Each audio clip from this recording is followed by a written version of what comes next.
Molim, tamo. Pogledaj. Pa izvolite. Prema reporteru, molim.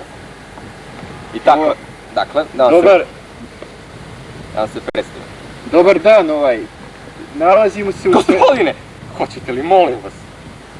Nalazimo se u selu, u mome rodnom selu, znate, ja sam ovde jednog jutra ustao i primetio sam nešto neobično, Naime, šta je to bilo? Pa bilo je, vidio sam, vidio sam počeli su krave da muču, razumete, i kokoški su skakali, mlatili krilima, ja sam vidio da one, mislim, to se nikad nije dešavalo, ja sam znao prosto da krava ne bi trebalo da muče, da sam je pomuzao ujutro, I ja sam došao da vidim to, pošto zainteresovao sam se, ja sam došao i vidio sam, tog trenutka sam vidio neki objekat, meni doduše nepoznat kako stoji tu, osjetio sam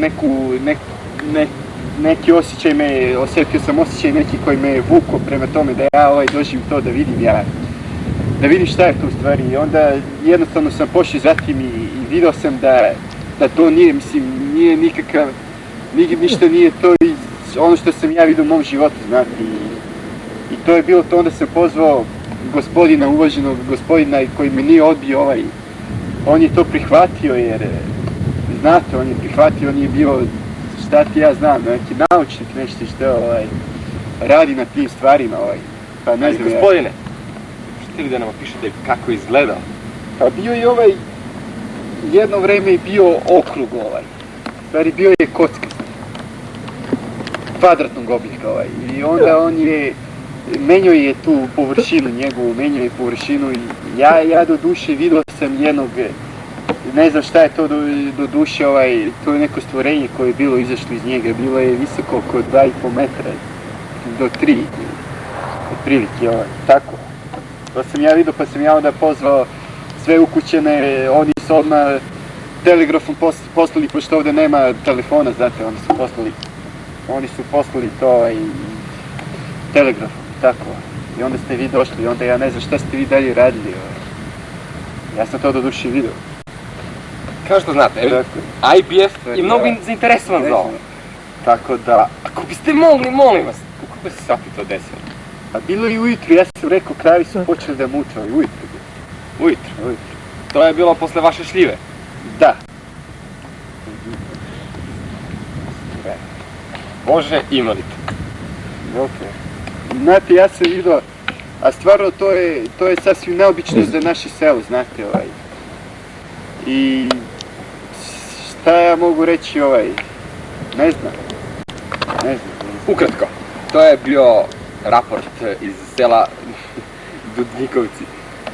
Ja sam bio admiral pukovnik američke vojske IPF-a, doktor nauke, fizike, hemije, biologije, a boga mi i fizičke kulture. Upravo dolazim iz DIF-a, admiral Stevenson. Neka mi sasreća.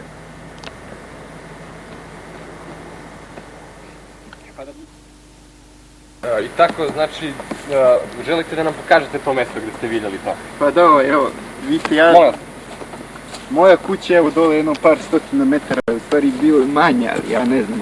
Ja sam vidio, to sam čuo, ja sam, znate, dotrčao. Mene je bilo strah, znate, sakrio sam se ovdje i posmatrao sam sve to, jer to je sasvim neobično meni nešto ovdje.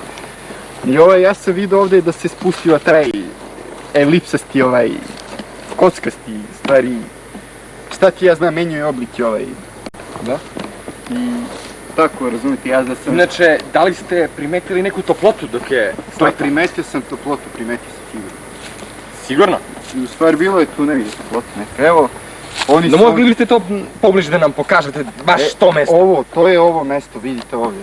Oni, ne znam šta su, oni su vidjeli sa nekim vrlo čudnim spramama su sekli ovo drveće, ne znam zašto su ga sekli. Evo ovdje vidite prostor kako je on sleteo. A šta je ovo, da li biste mogli da nam kažete? To ne znam ja, šta ja znam to, znate, ne znam, ne mogu vam reći, tako, mislim, vi ste to proučavali ovdje sad. Zar vam to ne liči na ugljenisano drveće? Pa meni, ja ne znam meni liči i ne liči. Ali izvinite,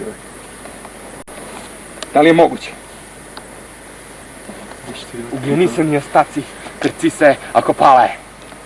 To znači jedno. To je krunski dokaz ovome. Što bi mogao naravno nešto o toj gljivi da nam kaže ovaj seljak, ovaj vredni domaćin koji služi svoju zemlju. Gde još može da se nađe ova gljiva? Šta ste rekli ovaj? Trci se, ako pala je, gde još može da se nađe? Pa znate šta, ja sam ovako... Ovo je mnogo značajno. Aha. Šta ja znam, valjda to su oni doveli sa sobom znate. Ne znam, verite mi. A na kraju krajeva vi ste mene valjda izvukli ovdje da bi ja vam nešto pričao ili da vi nešto pričate. Da, pričajte, pa pričajte. Pa ja ne znam šta da vam pričam, ja sam sve što smo s njim dogovorili, ja sam rekao šta vam za stolom Pa zar vam nisu obećali $5.000 ako slažete ovo? Pa sad ne znam, to je... Molim vas, to je cenzurisano. Pa kolega, kameran, brate, sinko, gledaj, oni su mene pozvali ovdje, ja sad namjesto da ja orem tamo njive, ja se ovdje s njima natežem pa ako vi imate nešto pričate, vi ste admiral, doktor, šta ti ja znam šta pričate vi, ja ne znam šta ovdje više da pričam. Tužit ću ja da vas čaklini.